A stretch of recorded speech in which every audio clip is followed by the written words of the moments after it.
17 डिसेंबर रोजी होणारी पीएचडीच्या विद्यार्थ्यांची परीक्षा ही 24 डिसेंबरच्या दिवशी घेण्यात आली। त्या परीक्षेमध्ये 2019चाच पेपर कॉपी पेस्ट झाल्याने ही परीक्षा रद्द करावी अशी मागणी विद्यार्थ्यांनी केली होती।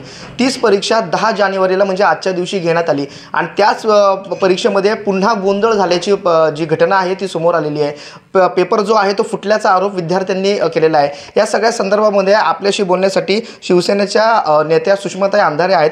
ताई, हे सगळं जे प्रकरण होते विद्यार्थ्यांची जी हेडसाळ होते पीएचडी करणाऱ्या विद्यार्थ्यांची, या सगळ्या विषयांमध्ये काय मत मांडा? वारंवार पेपर फुटीच्या घटना घडणं हे एका अर्थाने ढिसाळ प्रशासनाचं लक्षण आहे।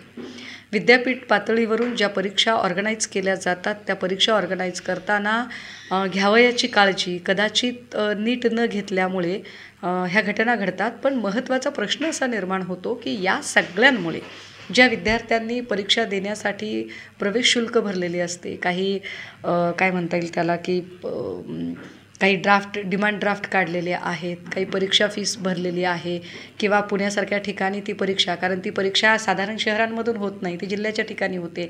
मग जिल्ह्याच्या ठिकाणी येऊन त्यांना पेपर देण्यासाठी प्रवास खर्च आहे। हा सगळा जो खर्चाचा भुर्दंड आहे तो कोण भरणार? तुम्ही कदाचित नंतर चौकशी कराल, समित्यावर समित्या नेमत राहाल, परंतु विद्यार्थ्यांना एका विद्यार्थ्याला एक परीक्षा फॉर्म भरताना आणि त्या परीक्षेला सामोरे जाताना साधारणतः 2,000 ते 2,500 रुपये खर्च येतो।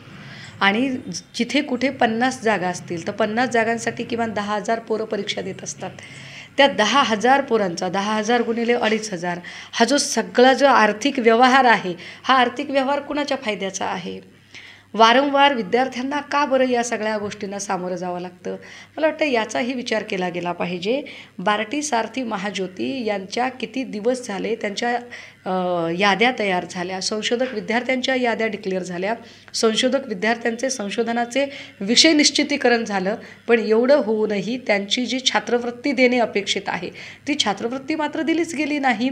बरं, दुसरीकडे त्यांना संशोधक विद्यार्थी म्हणून प्रमाणित करत असतानाच त्याच विद्यार्थ्यांना तुम्ही इतरत्र कुठेही काम करणार नाहीत असे अंडरटेकिंग मागितले जाते, म्हणजे त्यांनी कामही कुठे करायचे नाही आणि संशोधन करण्यासाठी सरकारकडून आवश्यक जी मदत आहे ती मदतही द्यायची नाही।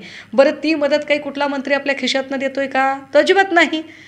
ती जी काही मदत आहे ती उपकार नाही आहे, उलट शासनाकडून बजेटमध्ये मंजूर रक्कम आहे। बजेटमधली रक्कम मंजूर असून सुद्धा दिली जात नाही आणि यावर प्रश्न विचारल्यावर या राज्याचे उपमुख्यमंत्री चक्क पीएचडी करून काय दिवे लावायचेत का इतक्या बेमुरवतपणे भाषा करतात। याचा अर्थ विद्यार्थ्यांच्या प्रती, संशोधनाच्या प्रती हे राज्यातले जे शासनकर्ते लोक आहेत ते किती बेपर्वाह आहेत, किती असंवेदनशील आहेत हे पुन्हा एकदा स्पष्ट होतं। आम्ही या सगळ्या घटनेचा निषेध तर करतो, मात्र ज्या विद्यार्थ्यांचं परीक्षा शुल्क, प्रवास शुल्क या सगळ्यांवर खर्च झाला आहे त्या सगळ्या विद्यार्थ्यांना त्यांचे जे काही नुकसान झाले 2-2,500 जे काही, ती त्यांच्या खात्यात ती रक्कम परत गेली पाहिजे अशी सुद्धा आम्हाला मागणी करावीशी वाटते। विद्यार्थ्यांनी सरसकट फेलोशिपची मागणी केली या सगळ्या संदर्भामध्ये। आता हे तिसऱ्यांदा पेपर फुटीचा प्रकरण घडल्यानंतर आपल्याला काय वाटतं? नाही, अगदी बरोबर आहे ना, कंटाळून जातात ना माणसं। एकाच पेपरच्यासाठी तुम्ही असे 2-3 वेळा परीक्षा म्हणजे साधारणतः 7-8 रुपये खर्च। आज 8,000 रुपये खर्च नाही परवडत, कारण बार्टी सारथी यातनं आलेली जी मुलं आहेत, बार्टीमधनं आलेली मुलं किंवा महाज्योतीमधनं आलेली मुलं, ह्या मुलांचा जर एकूण आर्थिक स्तर बघितला तर ही अत्यंत गरीब, कष्टकरी आणि काही तर भूमिहीन शेतमजुरांची मुलं आहेत। अशा कष्टकरी आणि भूमिहीन शेतमजुरांच्या मुलांना 8,000चा भुर्दंड हा अत्यंत न परवडणारा आहे। कित्येक अशी मुलं असतील की ज्यांना 1,000-2,000 रुपयेसुद्धा प्रवासासाठी आणताना कदाचित सावकाराकडून व्याजाने आणावी लागलेली असतील, तर त्यांच्या या सगळ्या आर्थिक दुरावस्थेचा सुद्धा सरकारने विचार केला पाहिजे आणि परीक्षेच्या नावावर चाललेली ही जी थट्टा आहे विद्यार्थ्यांची, ही थट्टा थांबवली पाहिजे।